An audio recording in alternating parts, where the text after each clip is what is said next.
तुम्ही मला याआधी विठू माऊली, मन उडून झालं सारख्या मालिकांमध्ये पाहिलंय. माझा सिनेमा येतोय, आमचा सिनेमा येतोय सरी नावाचा, जो की 5 मे रोजी संपूर्ण महाराष्ट्रात प्रदर्शित होतो. ही एक प्रेम कहाणी तर आहेच, पण याच्यामध्ये इमोशन्सचं एक प्रकारे रोलर कोस्टर आहे असं म्हणायला मला आवडेल. आतापर्यंत मला कधीही पाहिलं नाही अशा भूमिकेमध्ये आणि इतक्या सटल पद्धतीने काम करताना मला स्वतःला पाहायचं आहे मोठ्या स्क्रीनवर.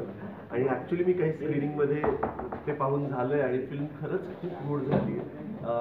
सगळ्यांचेच यामध्ये दिया, रोहित आणि आदी यांचा एक प्रेमाचं त्रिकूट पाहायला मिळेल. पण जे जे आतापर्यंत कधी नाही पाहिले असे काही सरप्राईजेस आणि मिरेकल्स ह्याच्यामध्ये आहेत. कारण आमच्या सिनेमाची टॅगलाईनच आहे की life is full of surprises and miracles. आणि म्हणूनच याचं नाव पण सरी आहे, कारण अनपेक्षितरित्या भर उन्हाळ्यात जशा सरी येऊन जातात आणि ओलावा देऊन जातात, नंतर हव्या हव्याशा वाटतात पण ते निघून जातात, तसंच कधी कधी आपल्या आयुष्यातून प्रेम किंवा कशी व्यक्ती येते नकळत आणि नकळत निघून पण जाते, ती परत येईल की नाही याची काही शाश्वतीही नसते. सो असंच काहीसं रिप्रेझेंट करणारी अशी ही प्रेम कहाणी आहे. हा एक कौटुंबिक सिनेमा आहे. सो तुम्ही फॅमिली सोबत जाऊन बघू शकता, तुमच्या फ्रेंड्स किंवा स्पेशल वन्स सोबत पण जाऊन बघू शकता.